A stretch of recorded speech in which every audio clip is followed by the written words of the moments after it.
প্রিয় এইচএসসি পরীক্ষার্থীরা, তোমরা জানো তোমাদের সেকেন্ড পেপারে একটা গুরুত্বপূর্ণ অংশ আছে, একটা আইটেম আছে যেটার নাম হচ্ছে স্পেশাল ইউজেস অফ ফ্রেজ। এই টপিকটা আমাদের সবচেয়ে বেশি ইম্পর্টেন্ট এ কারণে যে এখান থেকে খুব সহজেই আমরা নাম্বার তুলতে পারবো। এটার নিয়মটা হচ্ছে যে এটার উপরে ছক করা আছে এবং এই ছকে যে 10টা অপশন থাকে, নিচের গ্যাপগুলোতে এই 10টা অপশনগুলাই একটা একটা করে বসাতে হয় যে কোনটা কোনটাতে বসবে। সো আমাদের যে আইটেমগুলো থাকে, আমাদের যে গ্রামাটিক্যাল আইটেমগুলো আছে, এগুলোর মধ্যে সবচাইতে ইজিয়েস্ট হচ্ছে এই টপিকটা। তো দেখো, তারপরেও আমরা অনেক সময় এটা ভুল করি যে কোন কোন অংশগুলো আজকে ভুল করি, এবং যে টেকনিকগুলো অ্যাপ্লাই করলে তুমি এখানে 5 নাম্বারের মধ্যে 5 নাম্বারে নিশ্চিত করতে পারবা, সেটা একটু দেখে নাও আজকে। প্রথমে দেখো, বলছে এ নাম্বারে বলছে accessibility to higher education in our country is very difficult. Students must work hard dash get themselves admitted into universities. এখানে একটু খেয়াল করবা যে গ্যাপের পরে একটা গেট আছে। গেট মানে হচ্ছে একটা ভার্বের বেস বা মূল ফর্ম। তাহলে আমরা জানি যে ভার্বের বেস বা মূল ফর্ম থাকলে এমন কিছু বসবে যে গ্যাপটাতে ইন অর্ডার টু অথবা হ্যাভ টু বা হ্যাড বেটার এই সমস্ত বিষয়গুলা বুঝতে পারে। তাহলে এখানে খেয়াল করবা যে স্টুডেন্টস মাস্ট ওয়ার্ক হার্ড, শিক্ষার্থীদেরকে অবশ্যই ভালো করে পড়াশোনা করতে হবে। এখানে কি বসবে? In order to get themselves admitted into universities. বিশ্ববিদ্যালয়গুলোতে নিজেদেরকে ভর্তি করানোর জন্য ইন অর্ডার টু মানে হচ্ছে কি, জন্যে বা যাতে করে, এই সমস্ত বিষয়গুলো এখানে কিন্তু বসবে।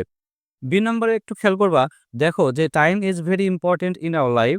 সময় আমাদের জীবনে অনেক গুরুত্বপূর্ণ ভূমিকা পালন করে। You can not prosper in life, তুমি জীবনে উন্নতি করতে পারবা না dash you make the best use of time. তাহলে যদি না, তাহলে এখানে আমাদের কি আনসার হবে? আনলেস। তাহলে আনলেস মানে হচ্ছে যদি না, যদি না তুমি গুরুত্বপূর্ণ ভূমিকা সময়ের গুরুত্বপূর্ণভাবে অ্যাপ্লাই না করো, যদি সদ্ব্যবহার না করো। 3 নম্বর অপশনে বলছে, দেখো যে the students were talking in the class, শিক্ষার্থীরা ক্লাসে কথা বলছে। Dash the teacher entered the class then. এখানে একটু খেয়াল করো যে এই বাক্যে কিন্তু আমাদের দেন আছে। আমরা অনেক সময় দেখি বা খেয়াল করি যে দেন থাকলে কিন্তু শুধুমাত্র আমরা জানি যে উড রেদারটাকে আমরা বসিয়ে দিই, দেন থাকলে আমরা উড রেদারটা বসিয়ে দিই। কিন্তু এখানে একটু খেয়াল করবা, এই টপিকটার এক্ষেত্রে হচ্ছে মেন অংশ। কারণটা হচ্ছে, দেখো যে উপরে কিন্তু আমাদের আর উড রেদার অপশন নাই, যার কারণে আমাকে বিকল্প একটা পথ বা ওয়েতে যেতে হবে।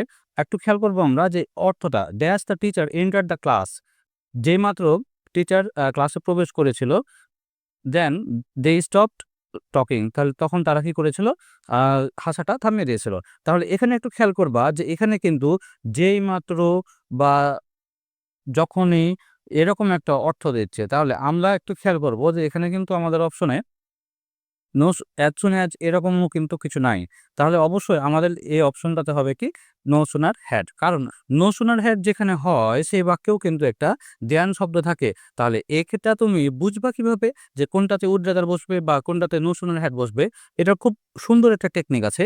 যে বাক্যে সাবজেক্ট এবং দেয়ান থাকে সে বাক্যে উড রাদার বসাতে হয়, কিন্তু যে বাক্যে শুধুমাত্র দেয়ান থাকে, এর সাবজেক্টটা থাকে না, তখন আমাকে এখানে নো সোনার হ্যাড বসাতে হয়। এ বাক্যে যেমন দেখো, এটা কিন্তু ফুল স্টপের পরে বাক্যের শুরুতে কিন্তু ড্যাশ আছে, যার কারণে এ বাক্যে কিন্তু আমাদের আর সাবজেক্ট নাই। আর সাবজেক্ট যখন না থাকবে এবং ওই বাক্যে দেন থাকবে, তখন ওই বাক্যে কিন্তু আমাকে নো সোনার হ্যাড দিতে হবে। আর যদি সাবজেক্ট থাকে এবং ওইখানে দেন শব্দটা থাকে ওই বাক্যে, তাহলে আমরা কিন্তু দেব উড রাদার।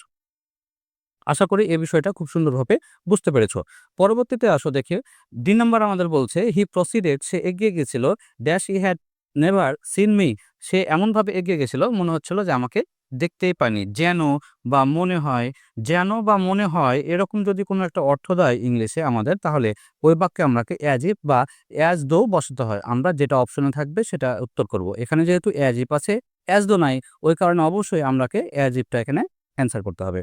ই নাম্বার বলছে the man is very weak, he can't walk a mile, লোকটা খুবই উইক, দুর্বল। He can't walk a mile, সে 1 মাইলই হাঁটতে পারছে না, ড্যাশ 5 মাইলস। তাহলে আমরা জানি যে এরকম যদি বাক্যে অর্থ আসে যে দূরের কথা টাইপের, তাহলে এটাই পারছে না, আবার বড় কিছু এরকম, তাহলে লোকটা 1 মাইল হাঁটতে পারছে না, আবার 5 মাইল তো দূরের কথা। এই সমস্ত বিষয়গুলো যদি মিনিং আসে, তাহলে আমরা কিন্তু অবশ্যই এখানে আমরা লেট অ্যালোনটা অ্যান্সার করব। এফ নাম্বার বলছে যে I am in short of time, আমার হাতে একবারে সময় নাই, dash the train is late. এই যে দেখো বাক্যের শেষে কি আছে? জিজ্ঞাসা চিহ্ন আছে। তাহলে আমরা দেখি যে আমরা জানি যে জিজ্ঞাসা চিহ্ন যখন থাকবে তখন অবশ্যই আমাকে সে বাক্যে WH গুলোকে খুঁজতে হবে। WH গুলোকে খুঁজতে হবে। তাহলে এখানে দেখো একটা আছে what if.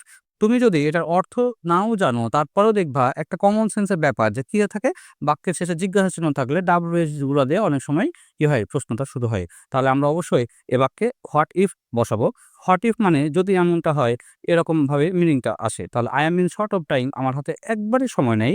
What if the train is late, যদি ট্রেনটা দেরি হয় তাহলে কি হবে? এরকম একটা অর্থ দেবে। জি নাম্বারে বলছে দেখো once dash live a farmer. তাহলে এখানে খেয়াল করো এখানে হয়তো লিভড শব্দটা হবে কারণ এখানে দেখো হ্যাভ এর পাস্ট আছে কিন্তু হ্যাড, আর অনস যে বাক্যে থাকে সে বাক্যে কিন্তু আমাদের বসাতে হয় পাস্ট ফর্মে। তাহলে অনস তাহলে আমরা বলি কি যে দেয়ার। আমরা জানি দেয়ার বা ইট পরিচিতিমূলকভাবে বাক্যের শুরুতে বসতে পারে, তবে অনস যেহেতু একটা অ্যাডভার্ব শব্দ তাই এখানে এটা বাক্যের শুরুতে আছে। আমরা মিনিং অনুযায়ী অনস দেয়ার লিভড এ ফার্মার এটা হচ্ছে আমরা অ্যান্সার করব। 8 নাম্বার বলছে যে have you seen a camel. আমরা জানি যে এরপরে এইটা তো বাক্যের শেষে জিজ্ঞাসা চিহ্ন দেয়াই আছে। ক্যামেল মানে হচ্ছে উট। তাহলে এখানে দেখো একটা অংশ আছে মধ্যেখানে একটা নাউন বা প্রোনাউন এখানে মধ্যেখানে থাকে এবং দুই পাশে যখন বাক্যের ড্যাশ থাকে তখন আমাকে দিতে হয় কিন্তু WH গুলা একদিকে কি করতে হবে হট ডাজ এবং আরেক পাশে লুক লাইক এই অংশটুকুটা কিন্তু এখানে বসাতে হবে। 9 নাম্বার বলছে that is unfortunate that many students spoil their time by using Facebook. এটা খুবই দুর্ভাগ্যের ব্যাপার যে অনেক স্টুডেন্ট বা শিক্ষার্থীরা তাদের সময় নষ্ট করে। স্পয়েল মানে হচ্ছে নষ্ট করা, টাইম বাই ইউজিং ফেসবুক। তাহলে ফেসবুকে সময় দিয়ে ফেসবুক স্ক্রলিং করে অনেক স্টুডেন্ট বা শিক্ষার্থী সময়টা নষ্ট করে। তাহলে এখানে অবশ্যই একটু বুঝতে হবে যে বাক্যের শুরুতে যেহেতু এখানে ড্যাশ আছে এবং এর বাক্যের উপরে কিন্তু সিঙ্গুলার একটা ভার্ব আছে, যার কারণে অবশ্যই আমরা এখানে কিন্তু ইটটা ইউজ করতে হবে ইট। তাহলে এখানে অ্যান্সার হবে it. It is unfortunate that many students spoil their time by using Facebook. যে নাম্বার বলছে সর্বশেষ দেখো এখানে বলছে যে Zainul Abedin was a great artist. Zainul Abedin একজন ছিলেন খুব চিত্রশিল্পী, একজন বিখ্যাত চিত্রশিল্পী। He dash in Kishoreganj. Kishoreganj হচ্ছে একটা জায়গার নাম, একটা প্লেসের নাম। তাহলে আমরা জানি যেখানে আমাদের সাল থাকবে, যেখানে আমাদের ইয়ার বা সাল থাকতে পারে বা প্লেস বা স্থান থাকতে পারে সেখানে আমাদেরকে অবশ্যই ওয়াজ বর্ন বসাতে হয়। ওয়াজ বর্ন মানে হচ্ছে জন্মগ্রহণ করা। তাহলে এভাবে তুমি যদি সবগুলা প্র্যাকটিস করাও লাগবে না। বেশ কিছু অংশ যদি প্র্যাকটিস করো আমাদের বিগত বছরের যে বোর্ড কোয়েশ্চেনগুলো আছে তাহলে এখানে দেখবা যে আমাদের ফ্রেজ এবং স্পেশাল ফ্রেজে ৫ এ ৫ এখানে তোমাকে কেউ রুখতে পারবে না। কারণটা হচ্ছে যে এটা খুবই সহজ একটা আইটেম। জাস্ট কিছু বোর্ড কোয়েশ্চেন তুমি যদি প্র্যাকটিস করো এবং কোন অংশগুলাতে আমাদের নাম্বারগুলো মাইনাস হয় বা কোন অংশগুলোতে আমরা সাধারণত ভুল করি সেগুলা কিন্তু তুমি যদি জানতে পারো তাহলেই তোমার কিন্তু এখানে একদম ৫ এ ৫ উঠাতে খুব একটা কঠিন আ বিষয় আসবে না। তাহলে অবশ্যই এভাবে একটু প্র্যাকটিস করার চেষ্টা করবা এবং সামনে যেহেতু পরীক্ষা ভালো করে পড়াশোনা করার চেষ্টা করো। তো ঠিক আছে, আজকে এ পর্যন্তই। আসসালামু আলাইকুম।